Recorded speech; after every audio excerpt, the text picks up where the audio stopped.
I'm really excited about this little book of Ruth. Have you guys all read through the whole thing in its totality?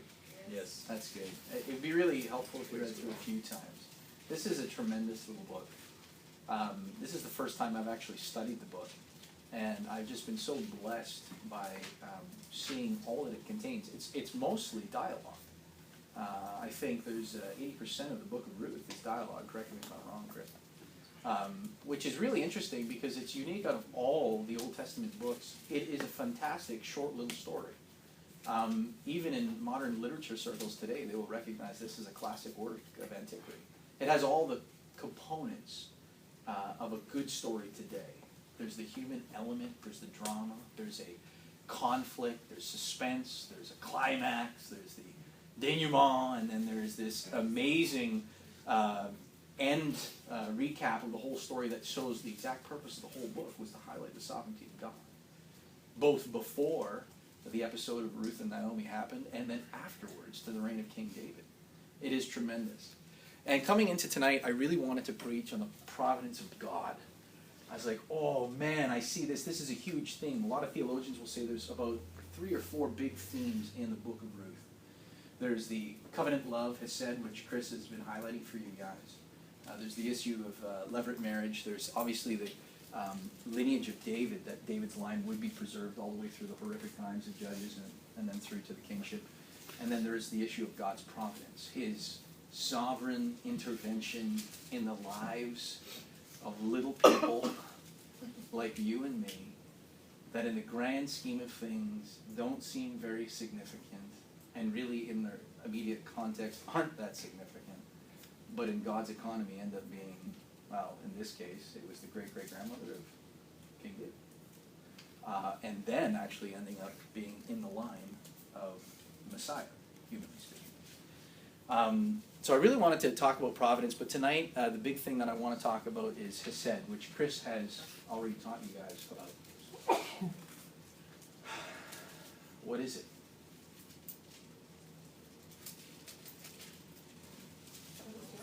What is Hesed? Yes, Angela. Loving kindness. Loving kindness. Is that all that it is? Loyalty, faithfulness, goodness, kindness. Don't read your study notes. This is why I hate study Bibles. Not to pick on you. I wrote that in. Oh, you did that? Oh, I'm sorry. I'm sorry. I thought that was the study notes you were reading. According to J.I. Yeah, according to J.I. Packer. Loving kindness is a great definition. It contains a lot of different things. It's one of those Hebrew words that has a whole bunch of different sides to it. Covenant faithfulness, loyalty, benevolence, mercy, grace, kindness. It's all just kind of wrapped up into one big thing. It means a lot. It ultimately signifies or exemplifies God's love for his people. And it also exemplifies the type of love that his people are to express. So there's 2 different things there going on. God's love for his people, the type of love that his people are to express. And we see that exemplified in this story, in the characters of Naomi, and the character of Ruth, and the character of Boaz. It's incredible. We also see in Boaz, and I don't think this is really hard for you guys to draw the line, but Boaz is a type of Christ. He's the kinsman redeemer. He buys back what he doesn't have to, at the greatest cost to himself, really. And we'll look at that as we look at chapter 3 tonight. So that big idea tonight is what we're going to be focusing on. Hesed, what does it mean for us today? What does it look like in these characters? And then obviously the portrait of the Redeemer and Boaz. So we're really looking at Boaz and Ruth tonight because they get highlighted in this sort of pre-climax of the story of Ruth, if I could even say that. I don't even know if that's a word. Anyway, how about we do this? Did I miss something here? Yes, I did. One more definition of Hesed. You might want to write this down if you like. But this is the definition I came up with, and it's not the best definition, but I submit it to you as one of, I think it's good. It's a strong relational term referring to the quality that moves a person to act for the benefit of another without regard to any benefit gained by the one expressing it. Or let me simplify it. It is a love that acts for the benefit of the other with no thought to self. It is a love that acts for the benefit of the other with no thought to self. That's Hesed. And this is the kind of love that God has for us. We see it in this chapter primarily in Boaz, but we also do see it in Ruth. Yes, I will. Thank you. A love that acts for the benefit of the other with no thought of benefit to self.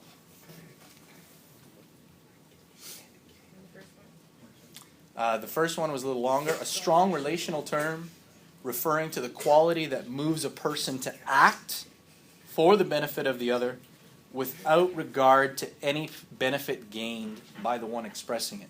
This includes love, mercy, grace, kindness, goodness, benevolence, loyalty, covenant faithfulness. It's a lot, eh? Good. Yeah. You know what I love about Ruth? This is just, when you guys read it, could you relate to any of the characters?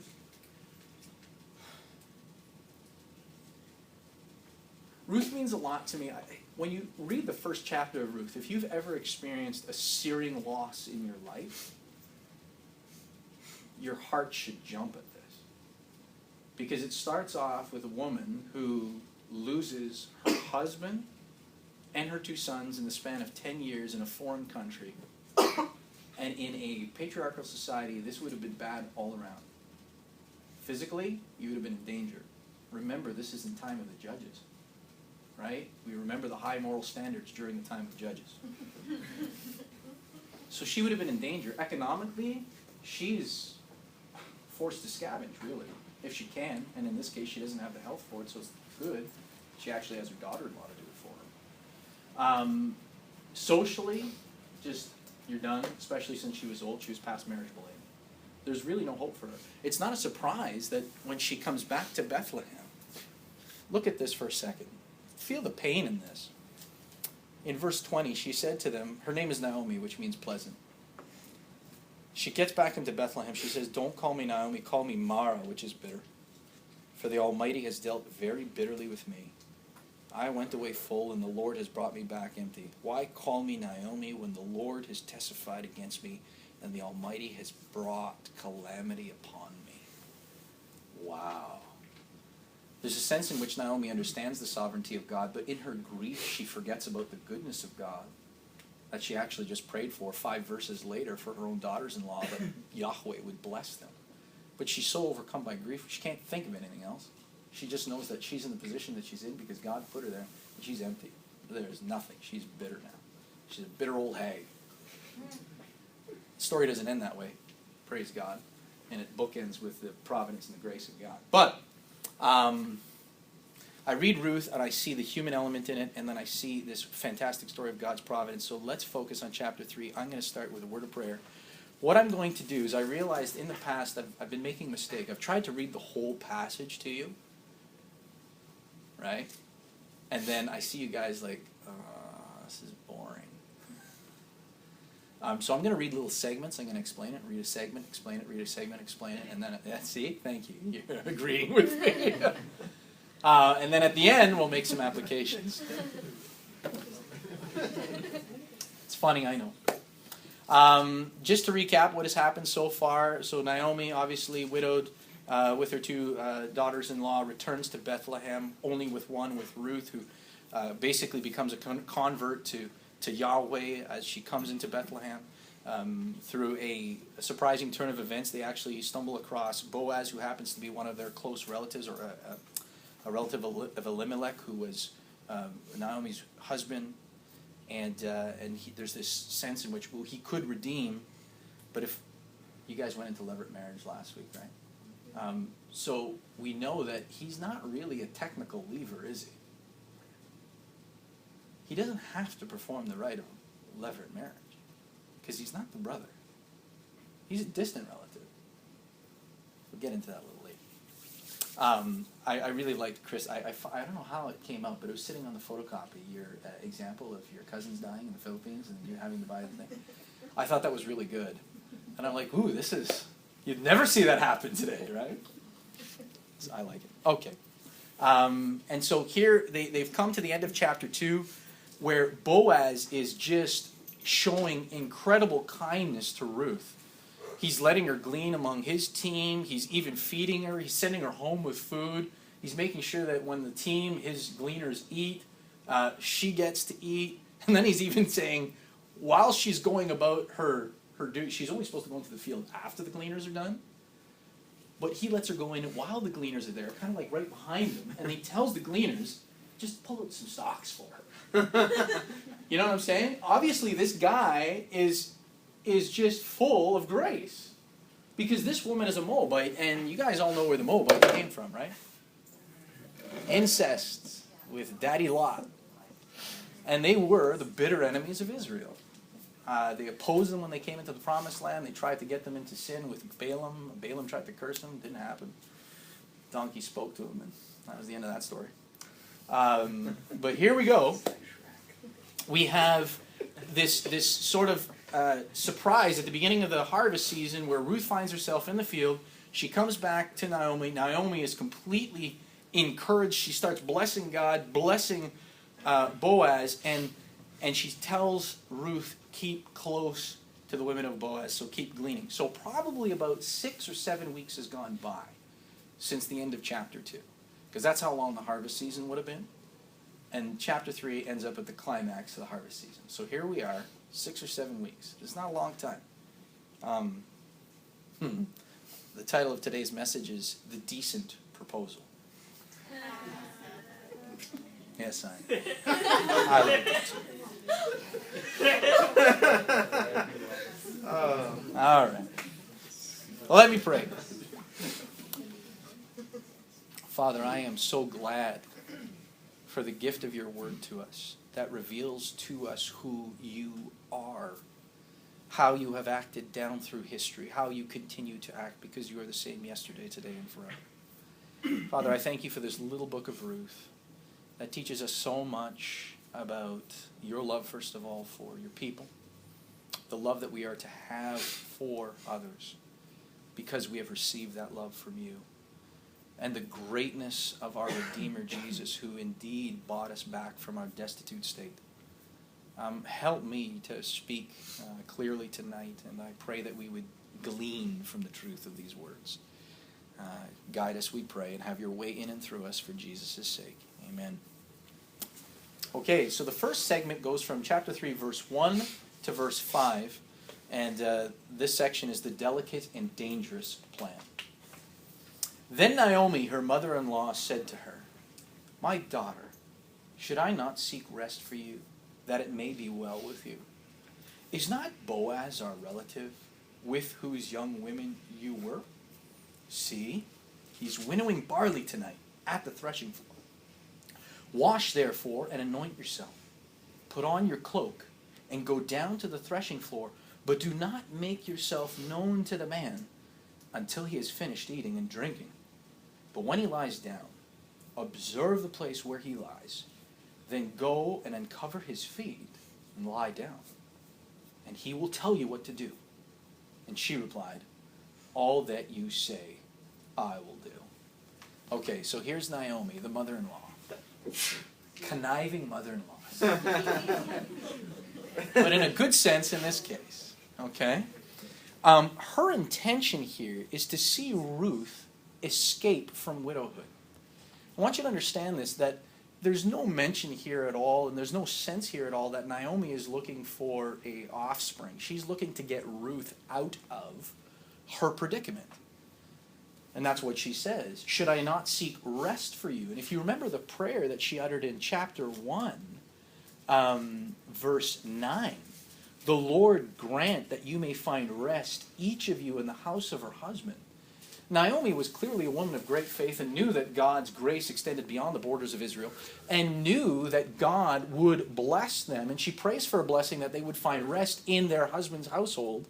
Now Ruth has come along back with her to Bethlehem, and here's this wonderful opportunity for that rest to actually happen, because not only has Boaz proven himself to be a fantastic man of character, a man who loves and fears God, but he is a relative. He could do this if he wanted to. He could enter into this redeeming type relationship, this kinsman-redeemer. Excuse me. Now, for Hebrew parents to seek mates for their children, that's completely normal. It's not normal today. Anybody's parents seeking a mate for them? Yes. Not in a formal sense. More in a she's cute sense. Yeah. More of a suggestive sense. Yeah, this here is almost the responsibility of the parent, and that would be culturally understood.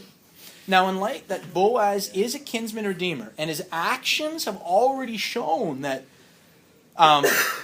he's trustworthy, he's loyal, he's noble, he's God-fearing, he's gracious, and he's also interested in Ruth. I love the statement that he makes. Where is this? He asks his young, in chapter 2, verse 5. Boaz said to his young man who was in charge of the reapers, whose young woman is this? Read in between the lines. Okay? So that's interesting. Now, so she anticipated that this plan would work, and that Boaz would actually look upon favor with Ruth when she uncovers his feet. What it really is here is a proposal. Will she marry him? Now, all of us should read this and say, that's a weird cockamamie plan. The guy just finished a hard day of work. You're going to wait till he feels he feels good, he's got a full stomach, he's had a couple drinks. There's no implication, there's no sense in here that he would be drunk or plastered, but he's just relaxed. He's enjoyed a good full day of labor, he's enjoyed the blessing from God, and now he's gone to bed. And then when everything's dark, go lie with him. Cover his feet. See what happens. Okay? Now everybody should be like, that's just weird. Right? Something seems a little weird here, okay? So the strategy's odd, and I want you to see something. In a sense, Ruth would have been risking her welfare and honor in this circumstance. This is precarious. That's why I said it's delicate and dangerous. But apparently Naomi believes it will work, because remember, Naomi's not purposely putting her daughter, who she loves, she calls her daughter. She loves this woman, and they've been through a lot together, and she's understood Ruth's love for her. So she's calling her daughter. She wants to seek goodness for her. She wouldn't be putting her in harm's way, but it sure seems like this plan is just weird. Because Boaz could have done this. On the threshing floors of any place in ancient Israel, especially during the times of the judges, these were occasions for illicit activity. Okay? Hard day of work, it's dark at night, nobody could see. Prostitutes would frequent these areas, and they'd come up to the men who were laboring and basically say, hey, there you go. Okay? Plus, because of the time of season that it was, you had, wild parties going on. Now, definitely, that doesn't fit with Boaz's character. It definitely doesn't fit with Ruth's character, but still, in the context of what you see happening here, he could have mistaken Ruth for a prostitute and said, bug off. He could have mistaken Ruth for an immoral Israelite woman and just shoot her off as well. So this is touchy. But Ruth agrees with Naomi's counsel, and she gets dolled up and heads off to the threshing floor where Boaz is working at night. Now, this whole thing, put on your cloak, anoint yourself, wash yourself, I want you to understand that there's nothing in here that suggests seduction. She's not putting on the push-up bra and the short miniskirt to go out and meet him. Okay? She's putting on a really heavy cloak. Like a big stinking blanket. So it's just like, wash up, because you don't want to stink when you go up to the guy. You want to be somewhat attractive. Okay? But she's not putting on this beautiful dress. She's putting on a big heavy cloak because it's going to be freezing at night. So there you go. And she also needs to be incognito. She doesn't want to be recognized. Naomi's instructions are keep your discretion. So her cloak is there to stay warm, but she does do exactly that. She's to wait for him eating and drinking and then head up to him and see what he's going to say. Now, what are we to make of this? Some people look at this passage and they want to turn it into an indecent proposal. They want to turn it into an occasion for immorality, as if Naomi was going to be throwing Ruth into this sexually charged environment, and she's at risk of getting raped or whatnot. Now that's not the case, and that's not even the correct interpretation. That says more about the interpreter than what's going on here, and I'll tell you why. Number one, it's a strange situation, but we got to understand the context. First, there's no reason to believe that Naomi is going to be asking her to do something improper, knowing the character of Boaz.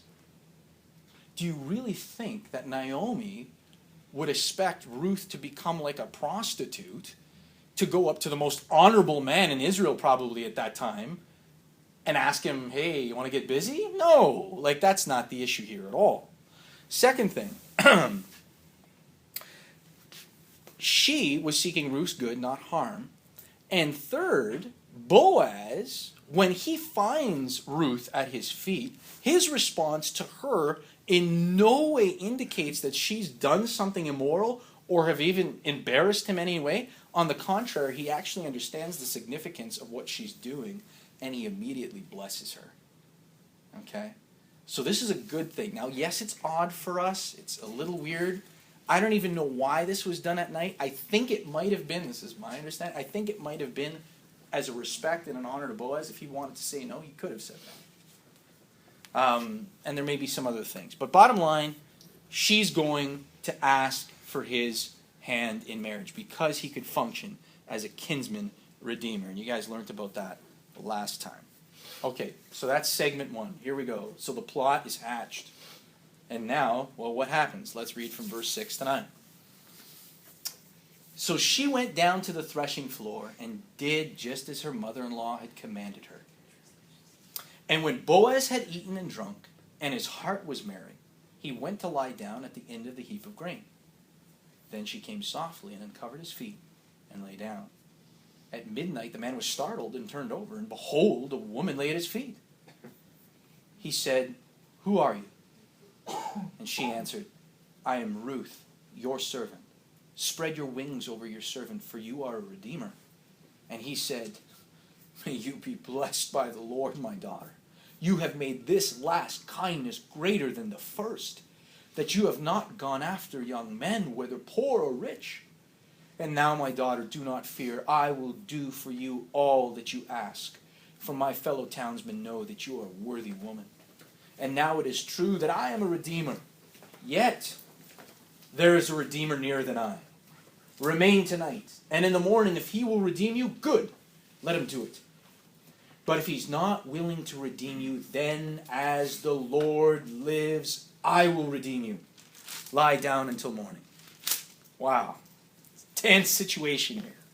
Okay, so here we go. We're in the threshing floor. You guys know the threshing floor. We talked about that. It's where they separated grain. Grain would have been in big heaps at the end, and Boaz was there sleeping with his grain simply to protect it. Now, this was sort of unconventional because most landowners didn't sleep on the threshing floor, but when all the stuff was in, when the harvest was in full, the landowner liked to be there to guard their property against not only wild animals, but also wild people. So get away from my stuff. That's why he's there. Now, Ruth does exactly what her mother says. She completely obeys her. Now, he's obviously laying there in the cold of the night with his legs uncovered. Now, in the original language, it just tells us it would have probably been his thighs and his shins. There's no indication here that it would have been, you know what I mean? He's just there with his legs uncovered in the middle of the cold. You guys have all been camping. It gets cold at night. Uncover your legs. People will wake up, or you will wake up. Might be a good prank play later on.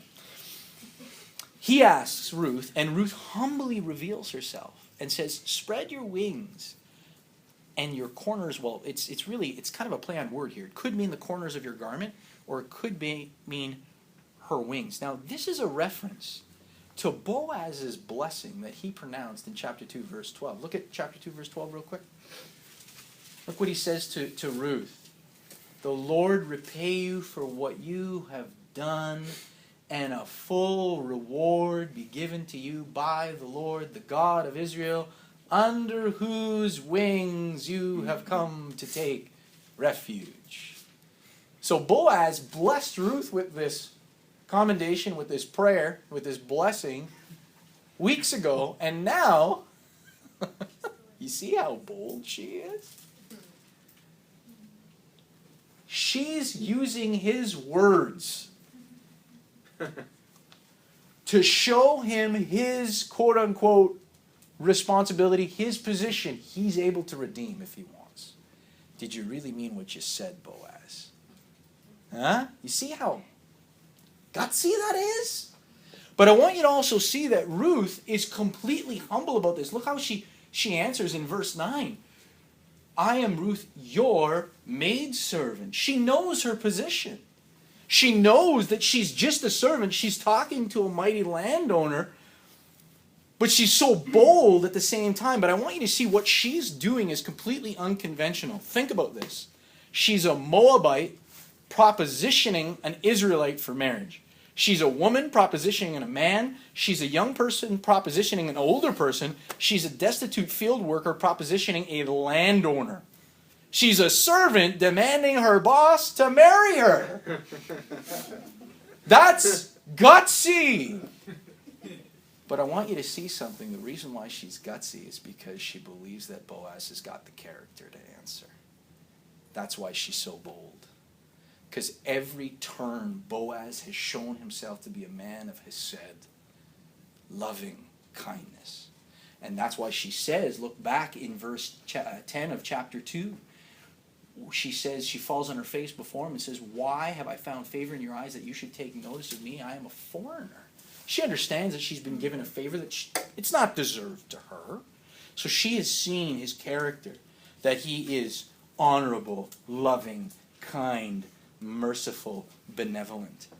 And wonder of all wonders, Boaz's response is also just as crazy as the plan. He blesses her. May you be blessed by the Lord, my daughter. You have made this last kindness greater than the first.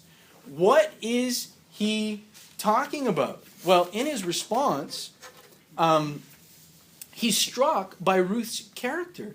Because she hasn't gone after young men as she could.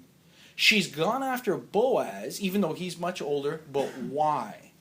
Because she's seeking to fulfill her commitment to her family by marrying a kinsman redeemer. She's showing hesed, loyalty, faithfulness. So she's going after Boaz for this, and he calls her a worthy woman. The same title ascribed to Boaz earlier on in the same book in chapter 2. A woman of honor, of worth. And he's just commending her. And he shows that he's more than willing to marry her. Look at the verse 13. Remain tonight and in the morning. I'll give you my dramatic interpretation. Remain tonight and in the morning. If he will redeem you, good, let him do it. But if he's not willing to redeem you, then as the Lord lives, I will redeem you. Okay? Don't go anywhere. But even in that, Boaz is showing his incredible honor and integrity, his hesed, his love and faithfulness and loyalty. Why? Because he knows that there's a guy actually closer in the relative circle that could exercise this right if he so chooses. So Boaz, even though obviously he's interested in Ruth, defers. Wow. That's loving kindness. That's faith in God. So,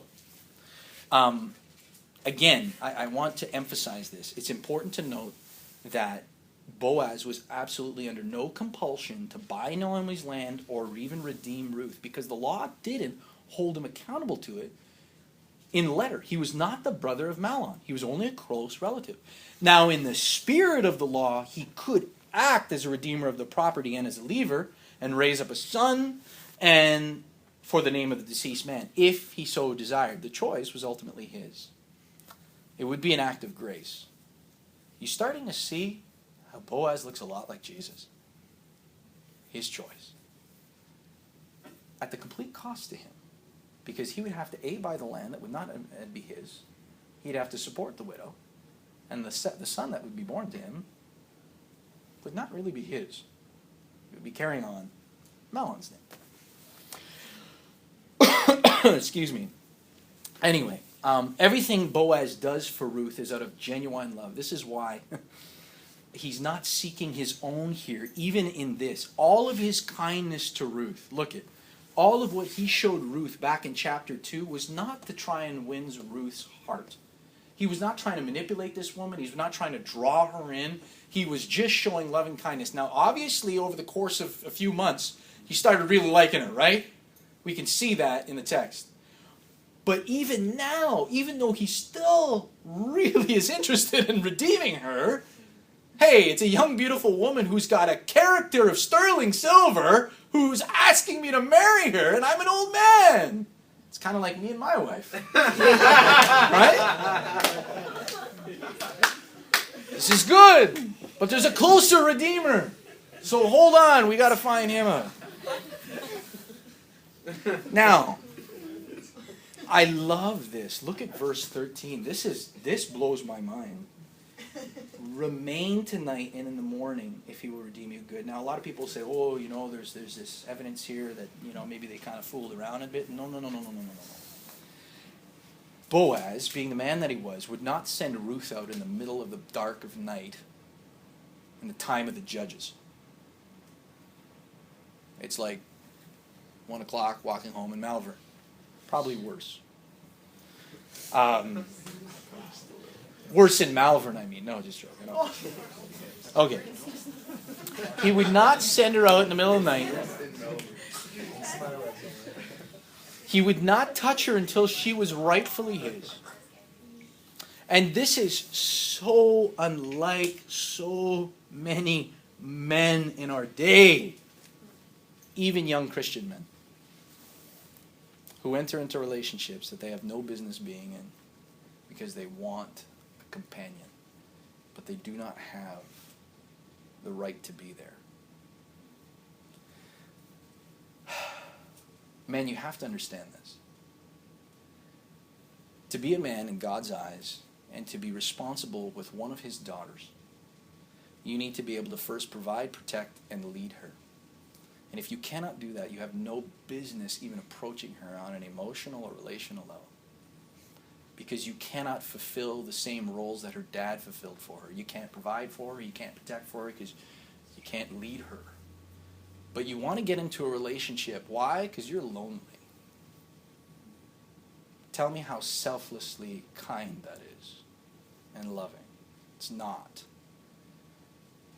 I joked about this a little bit before with Chris, and I said, we should do a series on... Yeah. We should do a series on dating. And I'm like, no, we don't have to do a series on dating. I think it's a good idea. No. I can say this right here. You want to know what should rule your relationship and control your relationship with members of the opposite sex? The same thing that ruled and controlled the relationship between Boaz and Ruth. And that was said. It was loving kindness. Everything that they did for one another was for that person's benefit, not theirs. Do that, you'll blow away all your dating paradigms. Thank you. Because you know what dating is? Dating is this. Let me see if you fit my checklist. And if you don't fit my checklist, you're not good enough to get out of here. Tell me how loving that is. Zero love, all selfishness. And then you wonder why everyone's miserable, because they believe this stupid lie that it's like, oh, if I just get this person who fills all these lists, and then they'll fulfill all my selfish needs, and then I will love them. Really? Really? Do you see how ridiculous that is?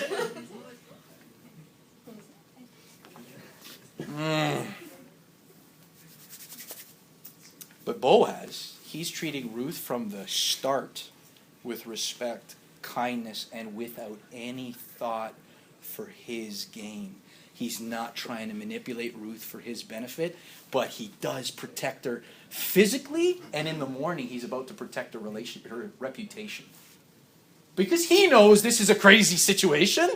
Do you think any of them got any sleep that night? Oh my gosh, she just asked me to marry her. She's at my feet. Oh boy. You know what I mean? These guys are like, you gotta go home, man. Before the sun comes up, you gotta go home. And that's exactly what he does. He sends her. He even says it. I think it's funny. There's humor in the Bible. Maybe it's just me, but the next line, look at this.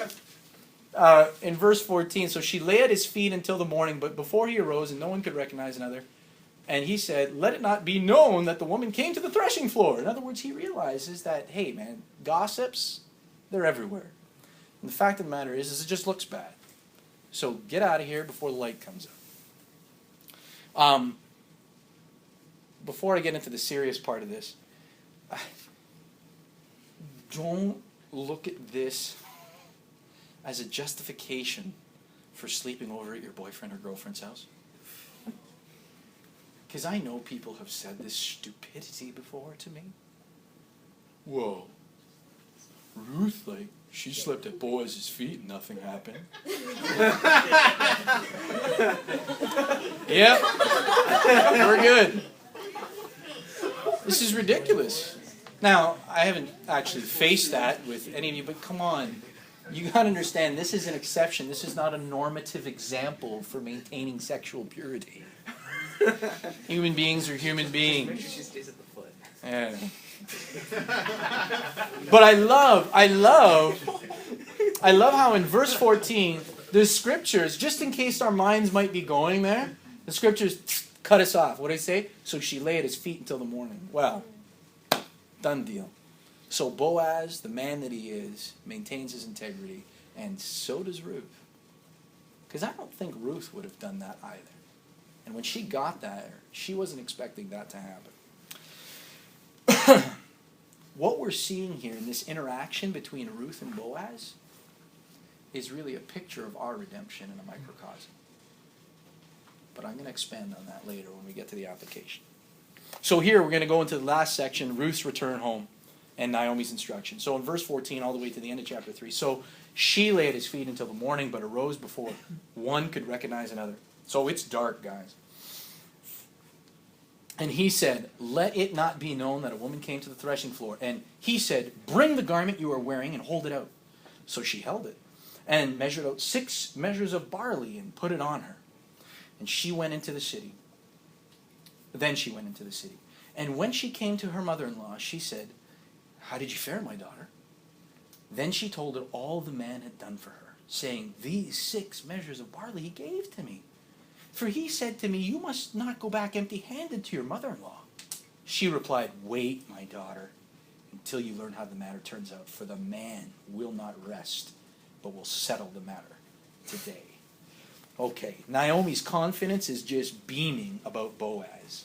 She's seen what he's all about, and she knows that before the day's over, this man is going to settle the matter. Plus, I think the reason why Boaz says it's not proper for you to go back home to your mother-in-law with nothing, and he gives her 6 measures of barley. Nobody really knows how many measures that is. One commentator says it's about 60 pounds. I think that was probably it, because it was more than she got the first day when Boaz gave her all that kindness. So here's this huge kind of like, ooh, she's trucking along with 60 pounds. Ruth was tough, right? 60 pounds of grain.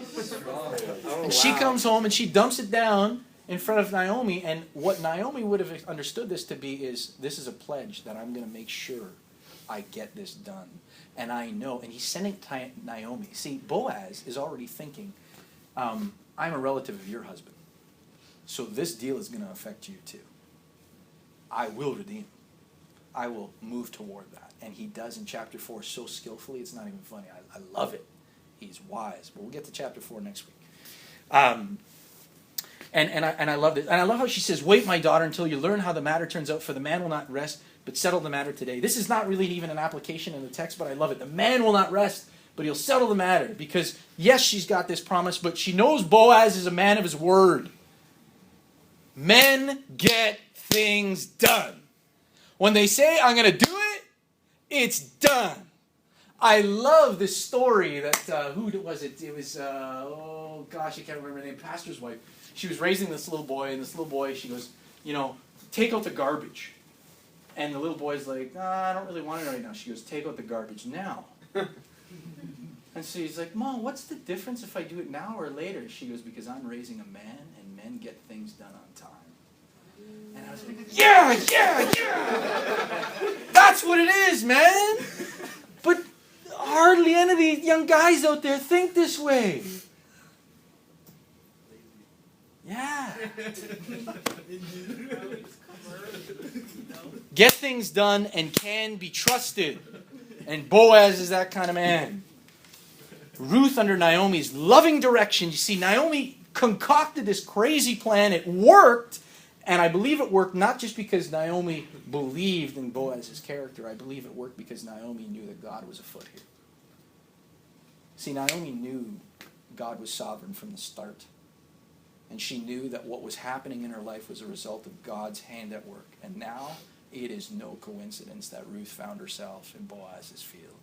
It's no coincidence that he's a kinsman redeemer, and it's no coincidence that Boaz is taking an interest in Ruth. So here is Naomi acting in faith. That's it. Here's the big application. Two main things, that's it. Hesed, this loving kindness that reflects God's covenantal love, that acts on the behalf of the other, the benefit of the other, without any regard for oneself. You see it in Ruth, and you see it in Ruth's loyalty to her family and her obedience to her mother-in-law. Who obeys their mother-in-law? Maybe that's just me, but whatever. There it is. Right? But she's there, she's loyal to her family, she has a faith in Yahweh. She completely embraces this Israelite custom and she welcomes it. She holds Boaz to account to it. And then we see in Boaz this hesed expressed in his unselfish, gracious, loving willness to redeem Ruth and Naomi. So why is this so important? Why does hesed really matter to us in our day and age that we see in these characters? Well, I'll say one thing. Number one, because hesed is what marks those who've truly come to know the God who expresses it to them. This kind of loving kindness should be demonstrated among the people of God because they themselves have experienced it. Before I get into the second point, this hesed has to control our relationships. It has to guide our interactions with others. In this case, in the story, we see between mother-in-law and her daughter-in-law, this loving kindness really reigns in the relationship. And a wealthy man and a poor woman. And by extension, eventually, it'll be a grandson and his grandmother. That'll be Obed and Naomi. But it's this loving kindness that really controls the relationship. A lot of people have asked me before, I get it back to the dating question again, and they're like, what do I do? How do I go about dating? I'm like, well, first thing you got to ask yourself is what would be loving for the other person? Well, they make me laugh, and I like being around them. I said, no. What would be good about you entering into their life in this type of relationship? Well, they got a great smile, and no, listen to me. Do you see? What are you going to do for this person that will benefit them? Regardless of what you're going to get out of it. Let me tell you a little secret. When you get married eventually, God willing, you live your relationship like that, man, it's a glorious thing. If I'm always looking out for my wife's chief good without any regard for myself, and she's doing the same for me, oh, it's a glorious thing. It is. So hesed must mark us as a people of God and control our relationships. So you guys have to ask yourselves some questions. In your relationships, does loving kindness mark your relationship? And I'm not just talking about members of the opposite sex. I'm talking about any member, even outside the family of God. Because the second point is hesed is what really defines true religion, right? It's not religiosity. Real religion is expressed in devotion, sensitivity, grace, and kindness toward others while recognizing God's hand at work. We see this in Ruth. We see this in Naomi. We see this in Boaz. It's this covenant faith that's expressed by genuine concern for the well-being of others. And this is why we have this social committee, right, Chris? Because we believe this is a community that is marked by Hesed. So asking people to express that shouldn't be like pulling teeth. And often it is. Often it is. Those who truly know God demonstrate this quality because real faith always finds itself expressed in action. We see that in 1 John chapter 4. We see that in 1 Corinthians chapter 13, 4, 8, in the definition of love itself. And we've all met religious people, right, who are self-centered, self-righteous, arrogant, unkind, stingy, investing none of themselves in others unless it gives them some sort of return. That's just the way the world functions. Not the way somebody who's actually been touched by the love and kindness of God, which poured out into our hearts through Christ and by the Spirit, just overflows to others. We see this again in Ruth and in Boaz and how they demonstrate that they've come to know God. I think, and let me submit this to you, that those who do not grow in love and kindness over the course of their Christian walk, I don't think they've ever understood their real condition before God. I don't think they've really understood what grace is all about or loving kindness is. I don't think they've actually really come to know Him, because if you're really not growing in love, love is the definition of true faith. One of the aspects, indispensable. So the question is you got to ask yourself, is how is my life demonstrating God's loving kindness to those around me who are disadvantaged, destitute, and disregarded? I think one of the most powerful things in Scripture is when Jesus said this in John 13:35, "By this all men will know you my disciples, if you have love for one another." Oh my gosh, did we stop for a second? I will not know you, people will not know you and recognize you that you are mine by your theology, as important as that is, by your moral uprightness, as important as that is, even by your sensitivity to spiritual things. No, people will recognize you that you're mine if you got love for one another. That can only be expressed when we are acting and functioning as the church. We are in community with one another. And I'm not going to use this as another platform and promo for connection groups, because I think you guys are sick and tired of that. But in all practicality, it is love that is supposed to define us. And when we look around and we see the disadvantaged and the destitute and the disregarded, the question is with the means available to me now, how am I expressing my faith in Christ by expressing loving kindness to these people who I can express it to, those who are disadvantaged, those are destitute, those are disregarded? Or do I find myself empty? Do I really even care? And if that's the case, if we find ourselves that we're not really caring, then we really need to return to the threshing floor of our Redeemer and humble ourselves before Him as Ruth did. There is an example, even right now. I got a call today from Ruth Morgan. Ruth Morgan. Sorry, it was actually from Tim Morgan. Her name's Ruth. That's the way. This family's in desperate need of they need to move on December the 26th. He calls me up and he goes, "Jay," he goes, I really need a couple of young guys to help me. And I said, 26 is a hard day, dude. I mean, most people are with their families. He goes, "Yeah." He goes, "You know what?" He goes, I'm in need of some loving kindness." And I said, "Yeah, you are." I go, "Well, I'll ask. I'll see who's out there." I don't say that to guilt trip anybody, and please, I don't want to show hands here, but just so you know, there's an opportunity to show a family in our church some loving kindness. Because it'll cost you something to serve a brother or sister on December 26th. Best Buy deals. What's that? Best Buy deals. Yeah, you won't get the flat screen TV. Sorry.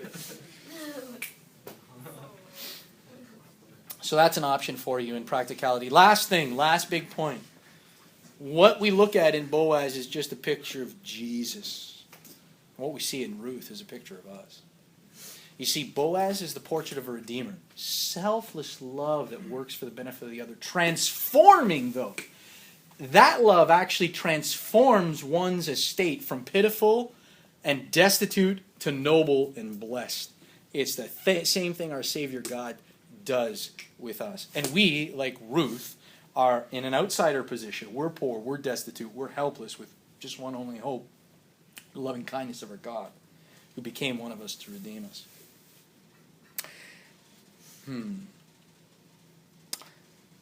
When Ruth came to Boaz, I want you to understand something. She was a poor foreigner that was disregarded and despised by most. She had no bargaining chip. She was a woman coming to a man. She was a young woman coming to an older person, a Moabite to an Israelite, a field worker to the landowner.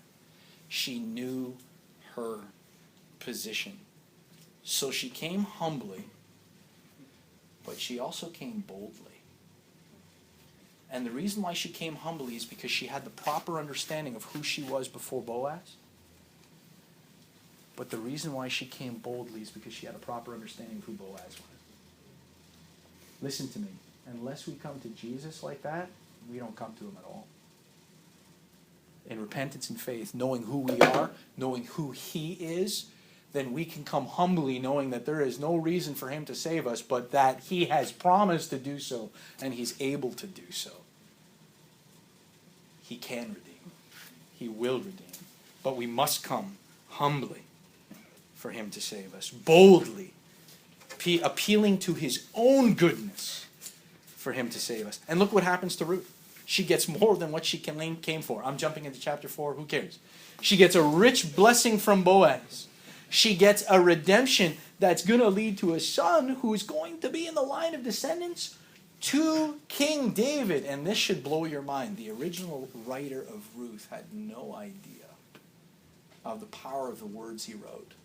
Because he ends the story, he was the son of David. Boaz fathered Obed, Obed fathered Jesse, and Jesse fathered David. That's where his account ends. But we know it doesn't end at David, does it? Who does it end at? David's greater son.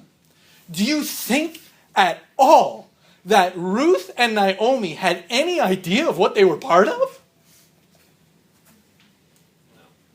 Zero!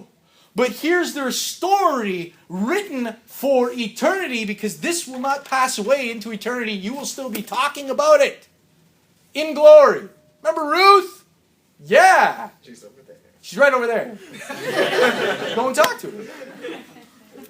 This is incredible. And it gets a little bit into next week's lessons, but I want you to understand this. Yes, Hesed is to mark us. It is to rule our relationships, or guide us, or propel us in our relationships. And yes, like Ruth to Boaz, we must come humbly and boldly to Christ, who is willing and able to save. But there's a greater purpose even in the small, little, minute details of our lives. This was just a poor little widow in a small little backwater town in Israel during the time of Judges. And look at the purpose here. And look at the interest, look at the providence of God. Well, we haven't really looked at the providence of God yet. Let's come back next week and tell you. Okay, let's pray. Father, thank you so much for this joyful little book. Lord, I'm just so grateful for the fact that you show us loving kindness. You have done it ultimately in your Son. I thank you that we see it exemplified in the characters of Ruth and Boaz, and I pray for us. Father, as your people, we are often cold in our heart, and there's no reason for us to be this way. I pray, O Lord, that we would manifest this kind of Hesed among us, so that people would say those are Jesus' disciples. I pray that we would do it also to the destitute, the poor, the needy who are around us, as we are able, oh God. And I pray, Lord, for any who are here who have not come to the floor before your feet, really, humbly knowing who they are, but boldly knowing who you are. A good and merciful God who is sovereign over all things, who has offered up his own Son on our behalf, who became one of us to redeem us from our sin and our judgment, and who rose again victoriously. I pray, O Lord, that they would come humbly and boldly even tonight. Bless us as we meet in a group. Guard us from the evil one. Fill us with your Spirit and guide our conversation. We ask in Jesus' mighty name.